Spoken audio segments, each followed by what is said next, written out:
বন্ধুরা, ঈশপের গল্প তো ছোটবেলায় আমরা সকলেই পড়েছি, কিন্তু আপনি কি জানেন যে এই ঈশপ একবার বলেছিলেন যে a man is known by his company, অর্থাৎ একটি মানুষকে শুধুমাত্র তার বন্ধুদের দ্বারাই চেনা যায়। হ্যাঁ বন্ধুরা, একটি ফ্রেন্ড বা বন্ধু আমাদের জীবনের একটি খুবই গুরুত্বপূর্ণ অংশ, কারণ এটি এমন একটি সম্পর্ক যা আমরা সম্পূর্ণ আমাদের নিজেদের ইচ্ছায় গড়ে তুলি। কিন্তু এর সাথে একথাও ঠিক যে আমাদের সমস্ত বন্ধুই কিন্তু আমাদের প্রকৃত বন্ধু হয়ে উঠতে পারে না। তাই আপনি যদি Nikola Tesla, Albert Einstein, Isaac Newton ইত্যাদি মানুষের জীবন নিয়ে একটু ভালো করে স্টাডি করেন, তাহলে আপনি দেখবেন যে এদের জীবনে বন্ধু বান্ধবদের সংখ্যা খুবই কম বা হয়তো একেবারেই নেই, কিন্তু এরাও নিজেদের ব্যক্তিগত জীবনে প্রচুর মানুষের সাথে মেলামেশা করেন, কিন্তু তাদের মধ্যে মাত্র বিশেষ কিছু মানুষকেই নিজেদের ফ্রেন্ড হিসেবে মানেন। আসলে একটি গবেষণায় দেখা গেছে যে যে সমস্ত মানুষেরা খুবই স্মার্ট প্রকৃতির হন তাদের জীবনে বন্ধুদের সংখ্যা খুবই কম, কারণ স্মার্ট ব্যক্তিরা অন্য কোনো ব্যক্তির সাথে সময় কাটানোর থেকে নিজের সাথে সময় কাটানোকে বেশি গুরুত্ব দেন।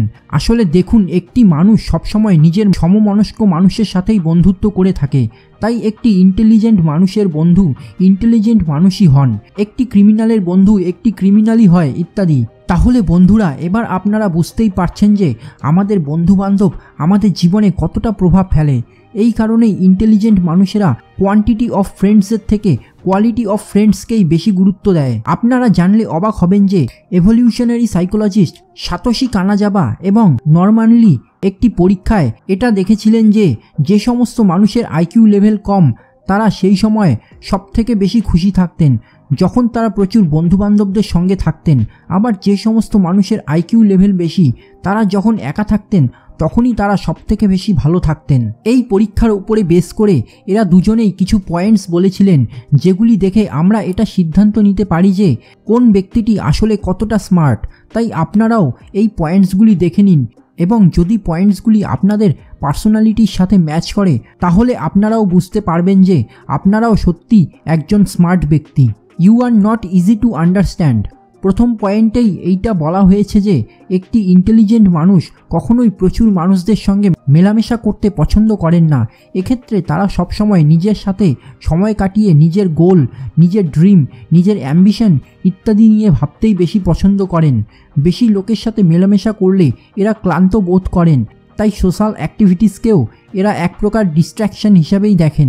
এরা জানেন যে এদের কথা সমাজের বেশিরভাগ লোকের বোধগম্য হবে না, তাই এরাও কোনো নিম্নমেধার মানুষের সাথে কথা বলে নিজের সময় নষ্ট করতে পছন্দ করেন না। এরা সবসময়ই নিজের জীবন নিয়ে খুশি থাকতে পছন্দ করেন। You don't like fake people. এই পরীক্ষার দ্বিতীয় পয়েন্টে এরা বলতে চেয়েছেন যে ইন্টেলিজেন্ট মানুষেরা কখনোই ফেক মানুষদের পছন্দ করেন না।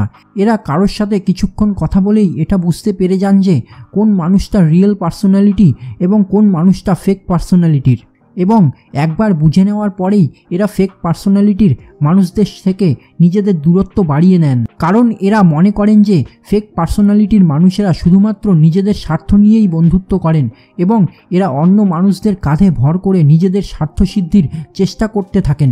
You are ইন্টিমিডেটিং।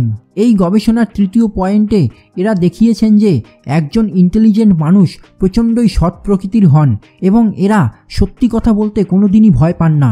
এরা যেখানে কোনো কিছু ভুল হতে দেখেন তখন এরা সঙ্গে সঙ্গেই তার প্রতিবাদ করেন। এরা কোনো মানুষের পার্সোনালিটিতে কিছু ভুল দেখলেও তার প্রতিবাদ সঙ্গে সঙ্গেই করেন, এবং এই কারণেই অনেক মানুষই এদেরকে পছন্দও করেন না। অনেক মানুষই এদেরকে এড়িয়ে যাওয়ার চেষ্টা করতে থাকেন, কিন্তু বাস্তবে এদের কটু কথাও যদি মন দিয়ে শোনা যায় তাহলে উপকার তাদেরই হবে। You don't like drama. এই পরীক্ষায় এই গবেষকরা এইটা দেখিয়েছেন যে একজন ইন্টেলিজেন্ট মানুষ কোনোদিনই ফালতু এবং আননেসেসারি ড্রামা পছন্দ করেন না। আসলে এই প্রকৃতির মানুষেরা সবসময়ই নিজেদের অ্যাম্বিশন, নিজেদের কাজ, নিজেদের জীবন নিয়েই ব্যস্ত থাকতে চায়। তাই যদি কোনো মানুষ এদের সামনে বিনা কোনো কারণে ফালতু ড্রামা করে তাহলে এরা সেই সমস্ত মানুষদের থেকে নিজেদেরকে দূরে সরিয়ে ফেলেন। আসলে এরা শুধুমাত্র কাজের মানুষদের সাথেই সময় কাটাতে চান, তাই ফালতু জিনিসের ওপর সময় নষ্ট করা এদের একেবারেই পছন্দের বিষয় নয়। You choose friends wisely. এই গবেষণায় গবেষকরা এটাও দেখিয়েছেন যে ইন্টেলিজেন্ট মানুষেরা কখনোই যাকে তাকে নিজেদের বন্ধু বানিয়ে ফেলেন না।